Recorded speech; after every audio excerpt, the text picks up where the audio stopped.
Hello friends, welcome to Ravi Aditi classes. दोस्तों, आज का टॉपिक है मोशन। यहाँ पे मोशन के बारे में हम डिटेल में देखेंगे। सबसे पहले हम इसकी थ्योरी देखेंगे, उसके बाद यहाँ पे ऑब्जेक्टिव क्वेश्चन देखेंगे। दोस्तों, मैंने यहाँ पे बहुत ही सेलेक्टेड क्वेश्चन लिए जो एग्जाम पॉइंट ऑफ व्यू से बहुत ही इंपॉर्टेंट है, इसलिए वीडियो को अंत तक जरूर देखिएगा। अगर पसंद आए तो प्लीज़ लाइक और शेयर जरूर करिए। चलिए स्टार्ट करते हैं आज का session.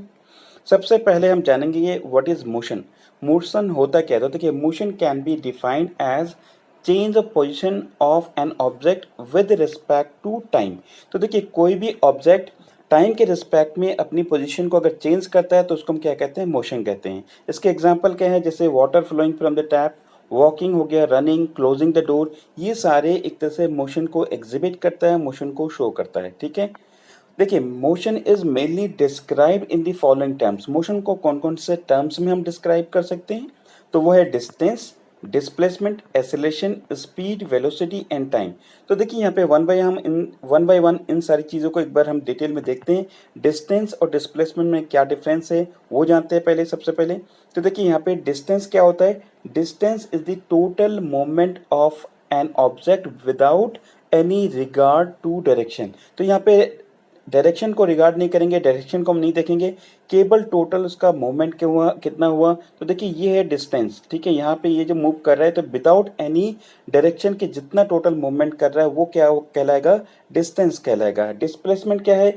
It is the linear distance between the initial and final position. तो देखिए, अगर कोई ऑब्जेक्ट यहाँ से मूव करके ऐसे गया है, उसके बाद यहाँ तक पहुंचा है, तो ये फाइनल जो हमारा पोजीशन है, स्टार्टिंग पोजीशन और फाइनल पोजीशन, इनके बीच में जितना मूवमेंट है वो हमारा डिस्प्लेसमेंट कहलाएगा। ठीक है, चलिए अगला देखते हैं। एक्सेलरेशन क्या है? तो देखिए, it is the rate of change of velocity of an object with respect to time.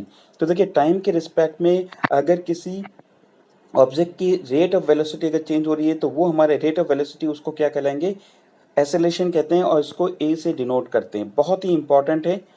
अगला हम देखते हैं कि स्पीड और वेलोसिटी में क्या डिफरेंस है। स्पीड और वेलोसिटी होता है क्या? तो देखिए, speed is the time rate at which an object is moving along a path, while velocity is the rate and direction of an object movement. तो देखिए, यहाँ पे स्पीड में हम डायरेक्शन नहीं देखते हैं, केवल एक तरह से टोटल उसकी जो मूविंग रेट है वो देखते हैं टाइम के रिस्पेक्ट में। लेकिन वेलोसिटी के में हम देखेंगे, velocity is rate and direction both होता है। ठीक है, तो स्पीड में डायरेक्शन नहीं होगा, वेलोसिटी में डायरेक्शन होगा। ये मेजर डिफरेंस है। ठीक है, चलिए आगे देखते हैं क्या टाइप्स ऑफ मोशन। देखिए, मोशन के टाइप्स क्या क्या हैं? तो देखिए, we might have notice that different objects move differently. अलग अलग वस्तुएं, अलग अलग ऑब्जेक्ट क्या है, अलग अलग तरीके से मूव करती है। Some object move in curved path, some in the straight path and a few others in a different way। तो देखिए, अलग अलग ऑब्जेक्ट अलग अलग तरीके से मूव करती है, कोई कर्व पाथ में, कोई स्ट्रेट पाथ में, कोई अलग अलग डिफरेंट डायरेक्शन में। तो इसके बेसिस पे according to the nature of the moment, motion is classified into three types as follow. तो इन सारी अलग अलग मूवमेंट के आधार पर, बेस पर तीन तरीके के मोशन होते हैं। Primarily it is three types. तो ये होता है linear motion, rotary motion and oscillatory motion. ठीक है, देखिए इनको हम वन बाय वन देखते हैं। लीनियर मोशन क्या होता है? तो देखिए, in linear motion a particles moves from one point to other point in either a straight line और कर्व पाथ। तो देखिए, यहाँ पे कह रहा है कि वो या तो लीनियर मोशन में क्या होगा कि वो एक जगह से दूसरी जगह मूवमेंट कैसे करेगा, इधर वो स्ट्रेट लाइन में जाएगा या एक कर्व पाथ में जाएगा। ठीक है, यहाँ पे कह रहा है। देखिए, लीनियर मोशन में हम यहाँ पे देखते हैं कि वो फर्दर दो पार्ट्स में इसको डिवाइड कर सकते हैं लीनियर में। जैसे एक हो गया रेक्टिलिनियर मोशन, रेक्टिलिनियर मोशन, दूसरा होता है कर्वलिनियर मोशन। देखिए, रेक्टिलिनियर मोशन में क्या होगा? The path of the motion is straight line. तो स्ट्रेट लाइन में जो होगा उसको हम क्या कहेंगे? रेक्टिलिनियर मोशन कहेंगे। ठीक है, जो कर्व पाथ में होगा जो मोशन, तो उसको हम क्या कहेंगे? कर्वलिनियर मोशन कहेंगे। ठीक है, देखिए, जो रेक्टिलिनियर मोशन है उसके एग्जांपल क्या है? Motion of train, football football the motion of a car on the road. ये सारे हमारे इनकी वो स्ट्रेट लाइन में जा रही है। देखिए, ट्रेन स्ट्रेट लाइन में जाती है, और इस तरह से कार। तो इस तरह से हम क्या देखें, अगर फुटबॉल नीचे ग्राउंड में जा रही है, अगर वरसते ऊपर से नहीं जा रही हो, तो वो क्या कहलाएगा? एक रेक्टिलिनियर मोशन कहलाएगा। देखिए, यहाँ पे कर्वलिनियर मोशन कौन कौन से? जैसे the motion of jet, planet revolving around the orbits, ये हमारा क्या हो गया, कर्विलिनियर मोशन। एक तरह से ये सर्कुलर मोशन भी कहलाते हैं, ठीक है। जो अगर कोई प्लैनेट ऑर्बिट के चारों ओर मूव करता है उसको सर्कुलर मोशन भी कहते हैं, ठीक है। आगे देखते हैं रोटेटरी मोशन क्या होता है। देखिए रोटेटरी मोशन क्या होता है, it is the motion that occurs when a body rotates on its own axis. देखिए कोई भी अगर एक एक्सिस के चारों ओर मूव करती है, मोशन करती है, तो उसको हम रोटेटरी मोशन कहते हैं। इससे इसके कौन कौन से एग्जांपल दे, देखिए motion of the earth about its own axis around the sun is an example of rotary motion. तो देखिए ये एक तरह से कोई भी एक पॉइंट के चारों ओर मूव कर रही है तो वो एक तरह से रोटेटरी मोशन हो गया या रोटरी मोशन हो गया। इसके अलावा देखिए while driving a car, the motion of wheel and the steering wheel about its own axis is an example of rotary motion. तो देखिए हम अगर कोई कार ड्राइव कर रहे हैं तो उसकी जो व्हील है या स्टीयरिंग है वो एक तरह से रोटरी का एग्जाम्पल है, रोटरी मोशन का एग्जाम्पल है। देखिए दो चीज़ यहाँ पे ध्यान रखेंगे, जब भी रोटरी मोशन होता है तो वहाँ पे एक और मोशन एग्जिस्टेंस में आता है, वो क्या है, ट्रांसलेटरी मोशन। देखिए यहाँ पे व्हील में देख रहे होंगे तो ये एक तरह से क्या है, रोटरी मोशन है, और यहाँ पे अगर इसकी सारे ऑब्जेक्ट एक साथ मूव कर रहे हैं तो ये ट्रांजिटरी मोशन होता है। देखिए ट्रांजिटरी मोशन होता क्या है, motion in which all points of a moving body moves uniformly in the same line और डायरेक्शन। तो इसको हम क्या कहते हैं, ट्रांजिटरी मोशन कहते हैं। आप इस फिगर में देख सकते हैं, ठीक है। अगला यहाँ पे है ऑसिलेटरी मोशन। देखिए ऑसिलेटरी मोशन में क्या होता है, in this type of motion which is repetitive in nature with in a time frame. देखिए वो एक टाइम फ्रेम के अंदर रिपीट होता रहता है, ठीक है। If it is a mechanical in nature it is called vibration. अगर मैकेनिकल टर्म होगा तो उसमें क्या कहेंगे, वाइब्रेशन कहेंगे, ठीक है। जैसे कोई भी चीज रिपीटेड होता है तो क्या होता है, वाइब्रेट करता है, ठीक है।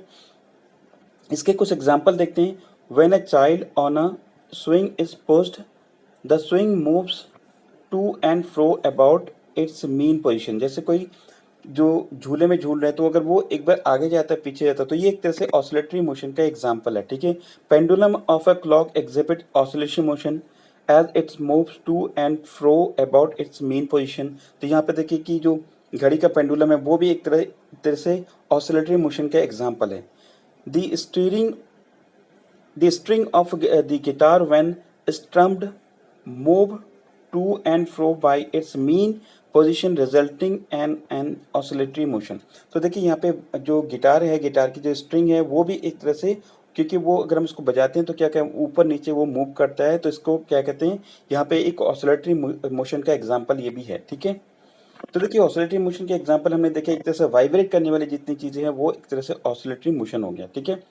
यहाँ पे एक और चीज आ रहा है, पीरियोडिक मोशन क्या है। तो देखिए it is the type of motion that repeats itself after certain intervals of time. तो देखिए सर्टेन इंटरवल्स ऑफ टाइम अगर कोई चीज हो रही है, रिपीट हो रही है, तो उसको हम पीरियोडिक मोशन कहते हैं। एक और वेरी वेरी इंपॉर्टेंट है यहाँ पे सिंपल हार्मोनिक मोशन। देखिए सिंपल हार्मोनिक के बहुत सारे एग्जांपल आप देख सकते हैं अपने डे टू डे लाइफ में। तो इसको आप देखेंगे, it is the type of motion like that a simple pendulum where a restoring force act in the direction opposite to the direct of direction of the motion of the object. This restoring force is proportional to the displacement of the object from the mean position। इसका सबसे example, सही example क्या है, pendulum, ठीक है। तो यहाँ पे देखेंगे कि एक तरह से ये जो पेंडुलम यहाँ पे देखते हैं, restoring force act in the direction opposite to the direction of motion of the object. तो ये सबसे इंपॉर्टेंट चीज है और इसका बहुत अच्छा एग्जांपल क्या है, पेंडुलम, ठीक है। चलिए अगला देखते हैं, प्रोजेक्टाइल मोशन। बहुत ही इंपॉर्टेंट है ये भी। It is the type of motion which has a horizontal displacement as well as the vertical displacement. तो देखिए इंपॉर्टेंट चीज यहाँ पे हॉरिजेंटल डिस्प्लेसमेंट हो रहा है, उसके अलावा यहाँ पे वर्टिकल डिस्प्लेसमेंट भी हो रहा है, ये दोनों चीज देखेंगे। तो प्रोजेक्टाइल मोशन में दो तरह के हमारे डिस्प्लेसमेंट हो रहे हैं, एक हॉरिजेंटल और एक वर्टिकल, ठीक है। इसका एग्जाम्पल है, देखिए कि फुटबॉल और द बुलेट, जैसे फुटबॉल फेंक रहे हैं, या जेवलिन थ्रो। तो ये सारे प्रोजेक्टाइल मोशन के एग्जाम्पल है, ठीक है।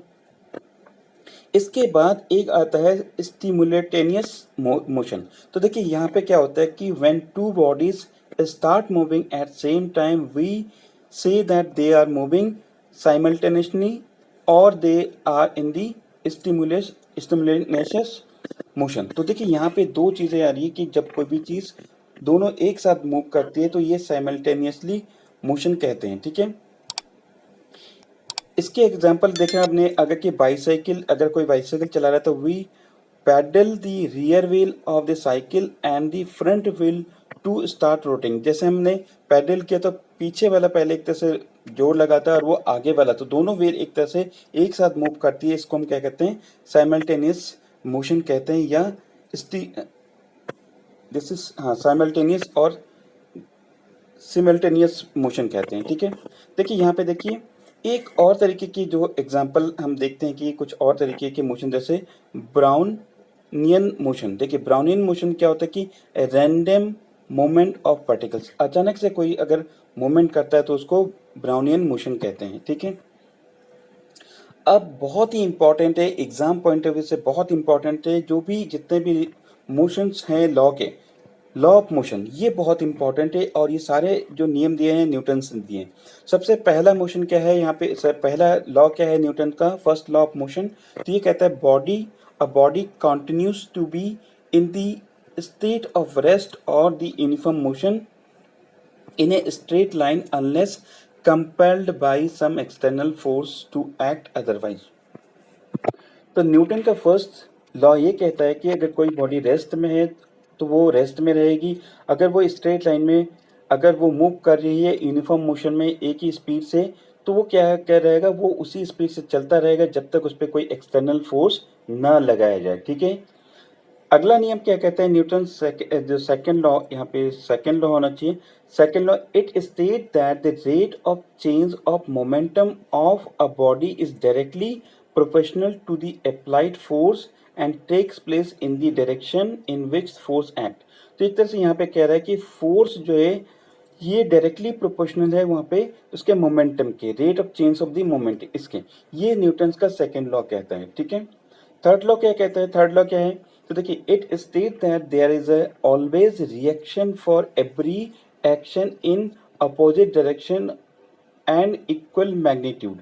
तो देखिए हम कहते हैं कि कोई भी, जिसको कहते हैं हिंदी में क्रिया प्रतिक्रिया का नियम, तो इसमें क्या था कि always there would be an reaction for every action in opposite direction and equal magnitude, ठीक है। तो ये ध्यान रखेंगे। और यहाँ पे इसमें ये कह रहा है कि action and reaction force are equal and opposite, simply इसका थर्ड नियम ये कहता है, ठीक है। अब हम देखेंगे कि मोशन के थ्री इंपॉर्टेंट हमारे इक्वेशन है जो के बेसिस पे बहुत सारे न्यूमेरिकल्स, बहुत सारे हम क्वेश्चन इसके बेसिस पे करते हैं। तो ये थ्री इंपॉर्टेंट इक्वेशन आप ध्यान रखेंगे। सबसे पहला इक्वेशन क्या कहते हैं मोशन का, v equal to u plus a t, ठीक है। v equal to u plus a t, यहाँ पे v क्या है, फाइनल वेलोसिटी है, u क्या है, इनिशियल वेलोसिटी, a एक्सेलरेशन है और t टाइम है। तो इसके बेसिस पे बहुत सारे हम न्यूमेरिकल्स करते हैं। सेकेंड इक्वेशन ऑफ मोशन क्या कहते हैं, s equal to u t plus half a t square. यहाँ पे अगेन u क्या है, initial velocity of body, a acceleration और s क्या है यहाँ पे हमारा डिस्प्लेसमेंट है, t क्या है, टाइम है। थर्ड इक्वेशन यहाँ पे क्या कहता है, ये थर्ड है। थर्ड इक्वेशन क्या है, v square is equal to u square plus two a s. Again u initial velocity, v final velocity, a acceleration और s क्या है हमारा डिस्प्लेसमेंट है। तो ये तीन इंपॉर्टेंट इक्वेशन है मोशन के, इसको आप जरूर याद रखेंगे, इसकी बेसिस पे एग्जाम में क्वेश्चन जरूर पूछे जाते हैं। अब देखते हैं इन जो हमने पढ़ा है थ्योरी, इसके बेसिस पे इंपॉर्टेंट क्वेश्चन कौन कौन से बन सकते हैं उसको हम देखते हैं। पहला क्वेश्चन यहाँ पे है what are the types of linear motion. तो लीनियर मोशन के कौन कौन से टाइप है, तो इसका ये रेक्टिलिनियर मोशन और कर्विलिनियर मोशन दोनों होंगे। ऑप्शन नंबर हमारा सी यहाँ पे करेक्ट हो जाएगा, ठीक है। अगला क्वेश्चन देखते हैं, a player making a long jump is an example of. तो अगर कोई लॉन्ग जंप लगा रहा है तो वो प्रोजेक्टाइल मोशन के एक एग्जाम्पल हो जाएंगे, ऑप्शन नंबर ए करेक्ट होगा। नेक्स्ट क्वेश्चन देखते हैं, in projectile motion it is assume that effect of air resistance is. तो एयर रेसिस्टेंस कितना होता है प्रोजेक्टाइल मोशन में, तो ये नेग्लिजिबल के बराबर होता है, ऑप्शन नंबर सी करेक्ट हो जाएगा। नेक्स्ट क्वेश्चन देखते हैं, what would be the displacement of particle moving in a circular path of radius r after displacement of half of the circle। यानी कि वो एक हाफ सर्किल में इस तरह से मूव करता है तो उसकी टोटल डिस्प्लेसमेंट कितनी होगी। तो देखिए यहाँ से यहाँ तक क्या होगी, ये रेडियस होता है, यही रेडियस होता है, तो ये 2r के बराबर हो जाएगा। ठीक है, यानी कि उसके डायमीटर के बराबर हो जाएगा। ठीक है, ऑप्शन नंबर सी करेक्ट हो जाएगा। अगला क्वेश्चन यहाँ पे देखते हैं कि the motion of projectile follows a, देखिए प्रोजेक्टाइल किस तरह का फॉलो पाथ फॉलो करता है, ये इस तरह का, तो ये होगा curved path. Option number a हमारा करेक्ट हो जाएगा। नेक्स्ट क्वेश्चन देखते हैं, the projectile motion and the circular motion are good example of.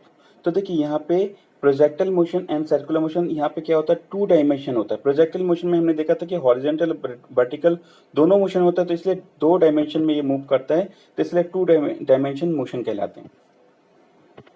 अगला क्वेश्चन देखते हैं, the motion of the wheel of bullock cart while moving on the road is example of.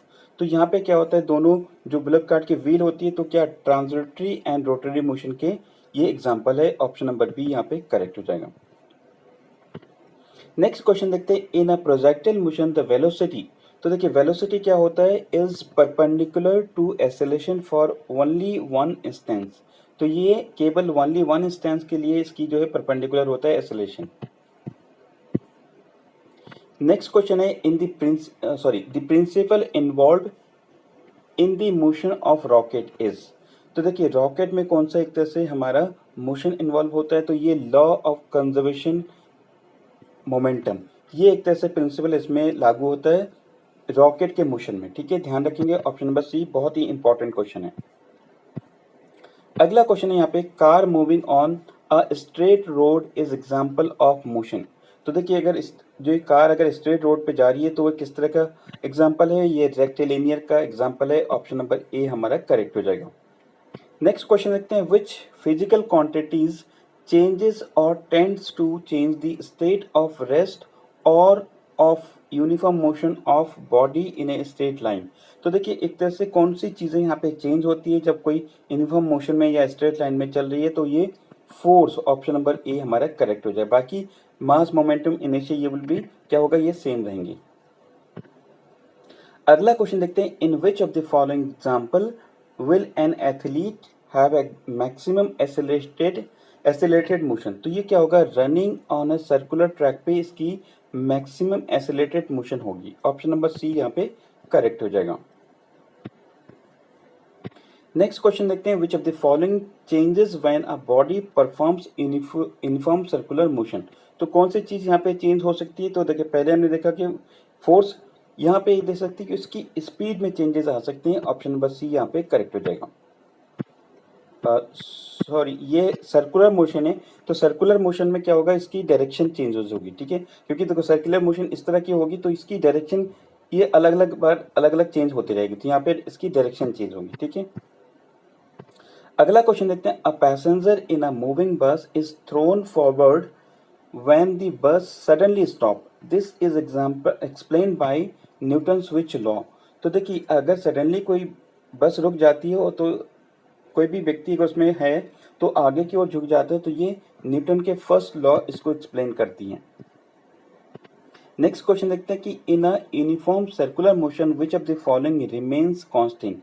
तो देखिए यहाँ पे स्पीड इसकी जो है सर्कुलर मोशन है, तो इसलिए क्या होगा, इसकी स्पीड कांस्टेंट रहेगी लेकिन इसकी डायरेक्शन चेंज होती रहेगी। अगला क्वेश्चन देखते हैं कि first equation of motion gives relation between. तो देखिए फर्स्ट इक्वेशन किस किस के बीच में होता है, तो ये velocity, time and acceleration in तीनों के बीच में होता है, तो ऑप्शन नंबर डी यहाँ पे करेक्ट हो जाएगा। अगला क्वेश्चन यहाँ पे देखते हैं, distance covered by an object per unit time is called. तो देखिए पर यूनिट टाइम में जितनी भी डिस्टेंस कवर की जाती है वो क्या होता है, स्पीड होता है। स्पीड का फॉर्मूला होता है डिस्टेंस अपॉन टाइम, तो इसलिए ये एक तरह से यूनिट टाइम में कितना टाइम डिस्टेंस कवर करेगा वो स्पीड कहलाता है। अगला क्वेश्चन देखते हैं कि Newton's third law of motion applies to which of these forces. तो इलेक्ट्रिक, मैग्नेटिक एंड ग्रेविटेशनल, इन तीनों पे ही अप्लाइज होता है। ऑप्शन नंबर डी यहाँ पे करेक्ट हो जाएगा। अगला क्वेश्चन देखते हैं, which of the following is an example of non uniform accelerated motion. तो देखिए इसका सही एग्जांपल है अ रोलर कोस्टर इस इसका नॉन यूनिफॉर्म एक्सेलरेटेड मोशन का एग्जांपल है रोलर कोस्टर। ठीक है, अगला क्वेश्चन देखते हैं कि a particle performing a uniform circular motion, तो इसमें क्या चीज हो सकता है? तो देखिए इसका राइट आंसर होगा A, has a radial acceleration directed towards the centre. ये होगा एक particle performing the uniform circular motion, तो ये अगर मूव कर रहा है तो इसकी जो डायरेक्शन क्या होगी, सेंटर की ओर होती है। ठीक है, अगला क्वेश्चन देखते हैं, an object moves along a curve path then which quantities में remain constant during its motion. तो यहाँ पे स्पीड और मैग्नीट्यूड ऑफ एक्सेलरेशन ये दोनों कांस्टेंट रहेंगे, यानी कि ऑप्शन नंबर डी हमारा करेक्ट हो जाएगा। ठीक है, चलिए अगला क्वेश्चन देखते हैं, in circular motion the radius vector. तो यहाँ पे रेडियस वेक्टर क्या होगा? तो radius vector changes in the direction but has a fixed magnitude. ठीक है, ये ऑप्शन नंबर सी हमारा करेक्ट हो जाएगा। ठीक है, अगला क्वेश्चन देखते हैं, in which case the application of angular velocity is not useful. तो यहाँ पे देखिए ये होगा motion of a bullet fired from a gun, इसमें यहाँ पे वेलोसिटी इज नॉट यूजफुल होगा। ठीक है, एप्लीकेशन एंगुलर वेलोसिटी की बात हो रही है। ठीक है, ऑप्शन नंबर यहाँ पे हमारा बी करेक्ट हो जाएगा। चलिए अगला क्वेश्चन देखते हैं, total energy of a particle executing simple harmonic motion depends upon. तो देखिए सिंपल हार्मोनिक मोशन ये टोटल एनर्जी किस पे डिपेंड करती है? तो ये एम्पलीट्यूड एंड टाइम पीरियड पे डिपेंड करती है। ऑप्शन नंबर हमारा ए करेक्ट हो जाएगा। नेक्स्ट क्वेश्चन देखते हैं, potential energy in simple harmonic motion is maximum at. तो सिंपल हार्मोनिक मोशन की जो पोटेंशियल एनर्जी है वो एक्सट्रीम पोजीशन पे सबसे मैक्सिमम होती है। ऑप्शन नंबर बी हमारा करेक्ट हो जाएगा। ठीक है, तो दोस्तों ये था आज का हमारा सेशन। कैसा लगा ये वीडियो आप हमें कमेंट करके जरूर बताइए। Thank you for watching this video. Have a wonderful day ahead.